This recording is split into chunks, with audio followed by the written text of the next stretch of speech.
Knowledge চ্যানেলে স্বাগত জানাচ্ছি। আজকে আমি পঞ্চম শ্রেণীর 96তম ক্লাসটি নিচ্ছি। আজকের ক্লাসে 103 পাতায় যে প্রশ্নের অঙ্ক 4টি রয়েছে সেগুলোর আমি সমাধান করছি। 3 নম্বর অঙ্কে বলা হয়েছে, চৌবাচ্চায় 2 এর 15 অংশ জল ছিল, আমি চৌবাচ্চায় 3 এর 20 অংশ জল ঢাললাম ও দাদা 3 এর 12 অংশ জল ঢাললো। এখন চৌবাচ্চায় কত অংশ জল হলো? চৌবাচ্চার কত অংশ খালি আছে? প্রশ্ন হচ্ছে দুটো, যে চৌবাচ্চায় যে প্রথমে জল ছিল তারপর ঢালা হলো, সেই ঢালার পর চৌবাচ্চায় কত জল হলো এবং চৌবাচ্চার কত অংশ এখনো খালি আছে। তাহলে প্রথমে আমরা বের করে নেব চৌবাচ্চার কতটুকু জল হয়েছে আছে সেটা আমরা বের করব। তাহলে প্রথমে ছিল 2 এর 15 অংশ, তারপর আমি ঢাললাম 3 এর 20 অংশ, দাদা ঢাললো 3 এর 12 অংশ। তাহলে এই তিনটে ভগ্নাংশকে যোগ করলে আমরা পেয়ে যাব চৌবাচ্চায় মোট কত জল হলো। তাহলে চৌবাচ্চায় মোট জল হলো, এটা বের করতে গেলে এই তিনটি ভগ্নাংশকে আমরা যোগ করে দেব। 2 এর 15, 3 এর 20 যোগ 3 এর 12, 3 এর 12 অংশ।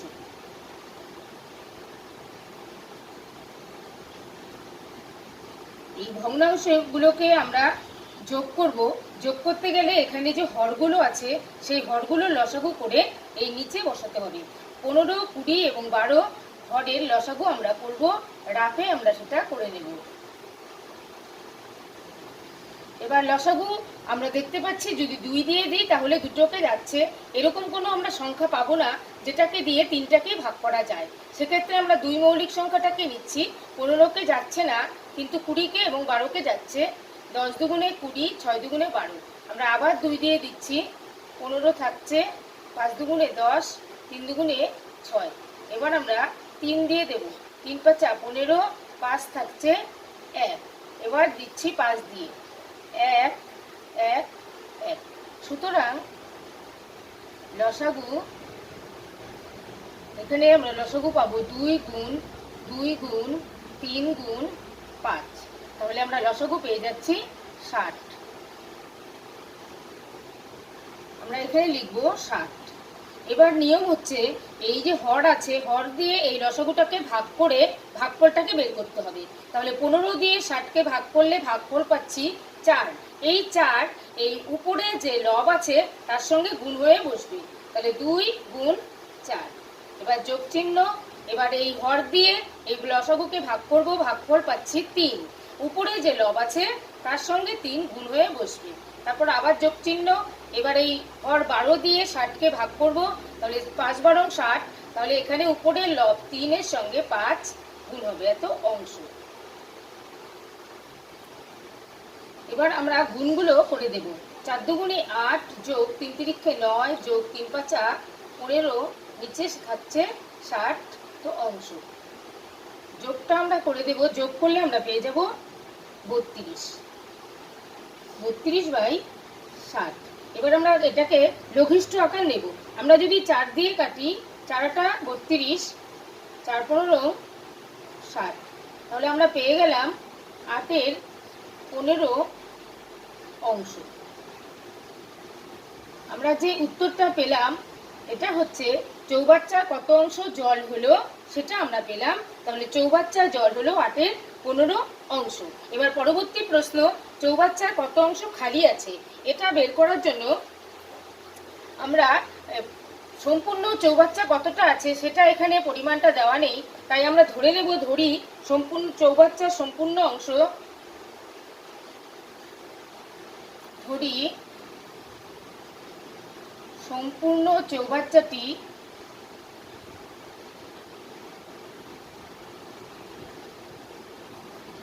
চৌবাচ্চা 1 অংশ। চৌবাচ্চাকে আমরা 1 অংশ ধরে নিচ্ছি, কারণ এখানে পুরো চৌবাচ্চা কতটুকু সেটা আমাদের দেওয়া নেই, তাই আমরা 1 ধরে নিলাম। এবারে এই 1 অংশ হচ্ছে পুরো চৌবাচ্চাটা, তার মধ্যে হচ্ছে 8 এর 15 অংশ জল আছে। তাহলে জল নেই বের করতে গেলে এই পুরো 1 অংশ থেকে আমাদেরকে 8 এর 15 অংশকে বাদ দিতে হবে।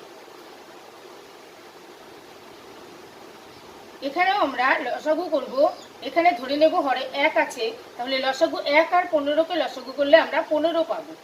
এই 1 দিয়ে 15কে আমরা ভাগ করলে 15 পাবো, উপরের লবের সঙ্গে গুণ হয়ে সেই 15 বসবে। এবার বিয়োগ, এখানে আছে 15, তাহলে ভাগ করলে ভাগফল আমরা 1 পাচ্ছি, এই আয় সেই ভাগফল 1 গুণ হয়ে বসবে। এবার আমরা গুণগুলো করে দেব, 15 এখানে হয়ে যাবে 8, নিচে হচ্ছে 15, আমরা বিয়োগ করলে উপরে পাচ্ছি 7, নিচে হচ্ছে 15, এগুলো হচ্ছে অংশ, তাহলে 7-এর 15 অংশ আমরা উত্তর পেলাম। আমাদের প্রশ্ন চৌবাচ্চার কত অংশ খালি আছে, এর উত্তর হয়ে যাবে চৌবাচ্চার 7-এর 15 অংশ খালি আছে।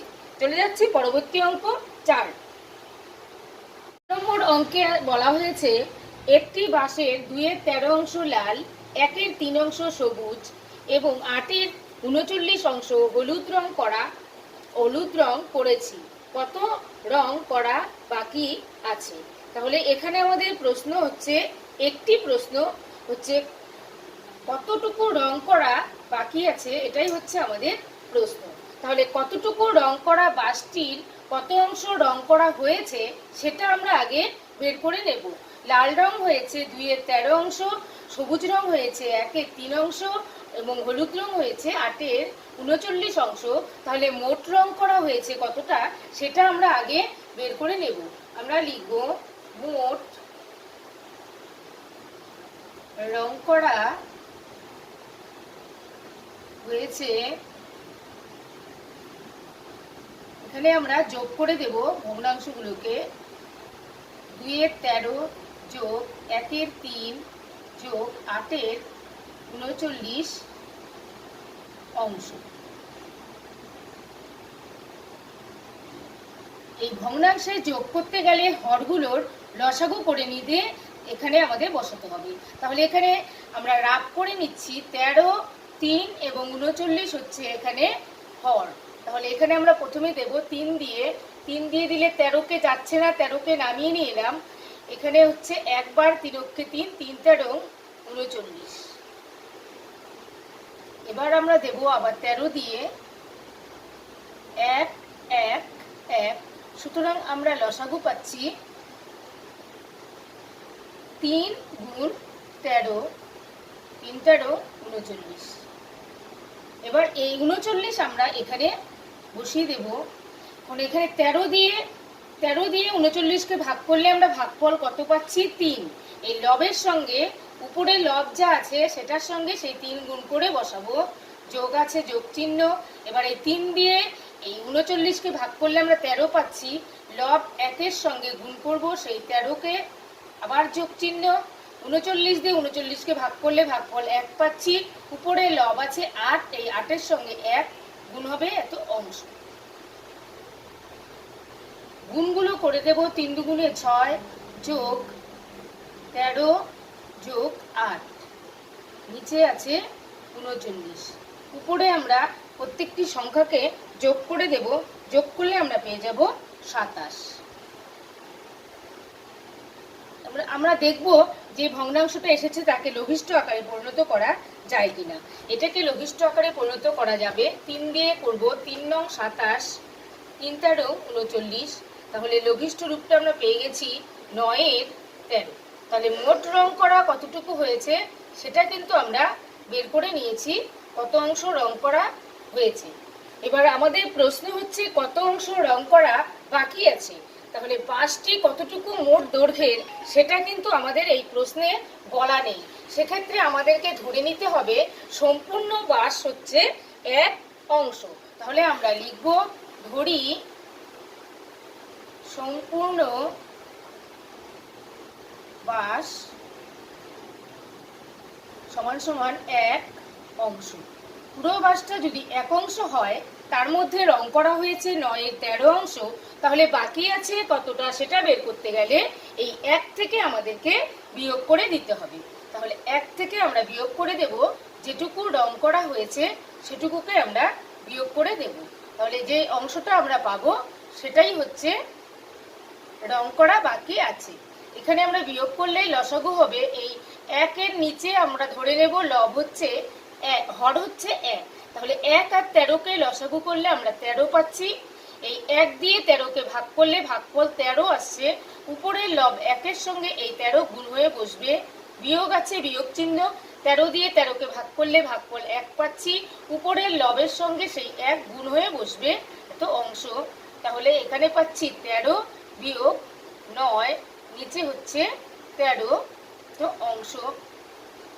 এবার বিয়োগটা করে দেব আমরা। 13 থেকে 9কে বাদ দিলে আমরা পেয়ে যাচ্ছি 4/13 অংশ। তাহলে আমরা উত্তর পেয়ে গেলাম যে কতটা অংশ রং করা বাকি আছে, 4-এর 13 অংশ রং করা বাকি আছে। উত্তর লিখবো 4-এর 13 অংশ রং করা বাকি আছে। চলে যাচ্ছি 5 নম্বর অঙ্কে। বলা হয়েছে ফুলের বাগানের 2-এর 3 অংশে তৃতীয় শ্রেণীর ছাত্ররা, 1-এর 9 অংশে চতুর্থ শ্রেণীর ছাত্ররা এবং 1-এর 12 অংশে পঞ্চম শ্রেণীর ছাত্ররা ফুল গাছ লাগিয়েছে। মোট কত অংশে ফুল গাছ লাগানো হয়েছে? এখনো কত অংশে ফুল গাছ লাগানো হয়নি? তাহলে তৃতীয় শ্রেণীর ছাত্ররা লাগিয়েছে 2-এর 3 অংশে, চতুর্থ শ্রেণীর ছাত্ররা লাগিয়েছে 1-এর 9 অংশে এবং পঞ্চম শ্রেণীর ছাত্ররা ফুল গাছ লাগিয়েছে 1-এর 12 অংশে। তাহলে মোট কত অংশে লাগিয়েছে ফুল গাছ সেটা আমরা আগে বের করে নেব। তাহলে মোট কত অংশে ফুল গাছ লাগানো হয়েছে? বাগানে মোট ফুল গাছ লাগানো হয়েছে কত অংশে, সেটাকে আমরা অংশগুলোকে যোগ করে দিচ্ছি। 1-এর 9 যোগ 1-এর 12 অংশ। এবার আমরা যোগ করতে গেলে আমাদের এই লসাগু করতে হবে। হরগুলো যে শহরের যে হরগুলো যে আছে এখানে 3, 9 এবং 12, তাদের লসাগু আমাদের করতে হবে। এখানে আমরা লসাগু করব, রাফে আমরা করে নিচ্ছি 3, 9, 12কে লসাগু করব। যাচ্ছে 3 দিয়ে, 3-অক্ষে 3, 3-3-এ 9, 3-4 12। তাহলে এখানে আর যাচ্ছে না, সুতরাং লসাগু পেলাম 3 গুণ 3 গুণ 4 36। এই 36কে আমরা এখানে বসাবো। এবার এই 36 নিচে থাকছে, উপরে এই 36-এর সঙ্গে এখানে 3 দিয়ে আমরা এই 36কে ভাগ করব। 3 বারং 36, এই উপরের লব আছে 2, 2-এর সঙ্গে 12 গুণ হবে, যোগ উপরের লব 1 গুণ 9 দিয়ে 36কে ভাগ করলে 4 পাচ্ছি, 4 যোগ 12 দিয়ে 36কে ভাগ করলে 3 পাচ্ছি। 1-এর লবের সঙ্গে 3 গুণ হবে, এত অংশে। এবার আমরা গুণ করে দিচ্ছি। 12 দুগুণে 24 যোগ 4-অক্ষে 4 যোগ 3-অক্ষে 3, নিচে থাকছে 36। তাহলে এখানে আমরা যোগ করলে পেয়ে যাব 31-এর 36 অংশে। তাহলে আমরা পেয়ে গেলাম বাগানের মোট কত অংশে ফুলের চারা লাগানো হয়েছে, সেটা আমরা পেয়ে গেলাম। প্রথম প্রশ্নের উত্তর হবে যে বাগানে মোট 31-এর 36 অংশে ফুলের চারা লাগানো হয়েছে। এখন আমরা বের করব কত অংশে লাগানো হয়নি। তাহলে বাগানটার পরিমাণ কত সেটা কিন্তু এখানে দেওয়া নেই, আমরা ধরে নেব সম্পূর্ণ বাগানটি 1 অংশ। ধরি সম্পূর্ণ বাগান সমান সমান 1 অংশ। পুরো বাগান যদি 1 অংশ হয়, তার মধ্যে 31-এর 36 অংশে ফুলের চারা লাগানো হয়েছে, তাহলে কত অংশে লাগানো হয়নি সেটা বের করতে গেলে সম্পূর্ণ অংশ 1 থেকে আমরা বিয়োগ করব এই 31-এর 36 অংশকে। এখানে আমরা লসাগু পাবো 1 ধরে নিয়ে, হরকে 1 ধরে নিয়ে লসাগু করলে আমরা 36 পাচ্ছি। তাহলে এখানে পাচ্ছি লব 1 গুণ হর হচ্ছে, হরের 1 দিয়ে 36কে ভাগ করলে 36 হচ্ছে, 36ই বসবে, বিয়োগ এই লব হচ্ছে 31 গুণ এই 36 দিয়ে 36কে ভাগ করলে 1 পাচ্ছি, 1 বসবে, এত অংশ। আমরা গুণ করব, 36 থাকছে এখানে, বিয়োগ এখানে হচ্ছে 31, নিচে হচ্ছে 36। এবার আমরা বিয়োগ করলে এখানে পেয়ে যাচ্ছি 5-এর 36 অংশ। আমাদের বেরিয়ে গেল কত অংশে ফুল গাছ লাগানো হয়নি। আমরা উত্তর লেখাবো এখনো 5-এর 36 অংশে ফুল গাছ লাগানো হয়নি। চলে যাচ্ছি 6 নম্বর অঙ্কে। 6 নম্বর অঙ্কে বলা হয়েছে প্রীতমের বাবা বাজার থেকে 1-এর 4 কেজি চাল, 2-এর 5 কেজি ডাল ও 1-এর 8 কেজি আটা কিনেছেন। তিনি মোট কত কেজি জিনিস কিনেছেন?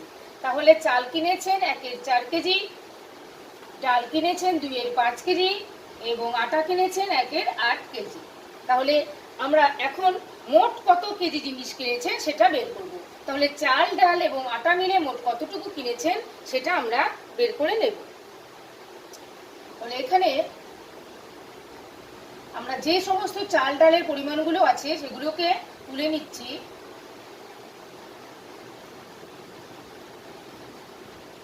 এত কেজি পরিমাণ সে জিনিস কিনেছি। এবার আমরা যোগ করব। যোগ করতে গেলে হরগুলো যে আছে এখানে, হরগুলোর আমরা লসাগু করব। তাহলে এখানে আমরা রাফে করে নিচ্ছি লসাগু। এটা যাচ্ছে 2 দিয়ে, 2 দুগুণে 4, এখানে থাকছে 5, যাচ্ছে না, 5ই থাকবে, 4 দুগুণে 8, আবার 2 দিয়ে যাচ্ছে, 2 অক্ষে 2, 5 5 থাকছে, 2 দুগুণে 4। তাহলে সুতরাং লসাগু কত পাচ্ছি? 2 গুণ 2 গুণ 5 গুণ 2। তাহলে আমরা লসাগু পাচ্ছি 40। এখানে আমরা লিখব 40। এবার এখানে যে হর আছে, হরের উপরে যে লব আছে সেটাকে আমরা লিখছি 1, তার সঙ্গে গুণ দিয়ে এই হর দিয়ে এই লসাগুকে ভাগ করলে পাচ্ছি 10, 4 10 40। এই ভাগফলটা এখানে বসবে। তারপর যোগ আছে, যোগ দেব। এবার লব উপরে যা আছে এই হরের 2 2 বসবে, তার সঙ্গে গুণ হয়ে এই 5 দিয়ে 40কে ভাগ করলে আমরা পাচ্ছি 8 8 বসবে। তারপর আবার যোগ, এখানে লব আছে 1 1-এর সঙ্গে গুণ হয়ে 8 দিয়ে 40কে ভাগ করলে আমরা পাচ্ছি 5 5 বসবে। এবার আমরা গুণগুলো, উপরে যে গুণগুলো আছে সেগুলো করে নেব। 10-কে 10 যোগ 8 দুগুণে 16 যোগ 5-কে 5 এত কেজি। আর 16, 10 এবং 5কে আমরা যোগ করে দেব। আমরা পেয়ে যাব 31, নিচে হচ্ছে 40 কেজি। 31-এ যে 40 কেজি বেরিয়েছে এটাকে কিন্তু আর লঘিষ্ঠ আকার দেওয়া যাবে না, তাই এটাই আমাদের উত্তর হয়ে যাবে। তিনি মোট কত কেজি জিনিস কিনলেন? আমরা উত্তর লিখব তিনি মোট 31-এর 40 কেজি জিনিস কিনলেন। আজকের এই ক্লাসটি ভালো লাগলে লাইক করবেন, কমেন্ট করবেন, শেয়ার করবেন এবং আমার পরবর্তী ক্লাসটি পেতে আমার চ্যানেলটিকে সাবস্ক্রাইব করে আমার সঙ্গে থাকবেন।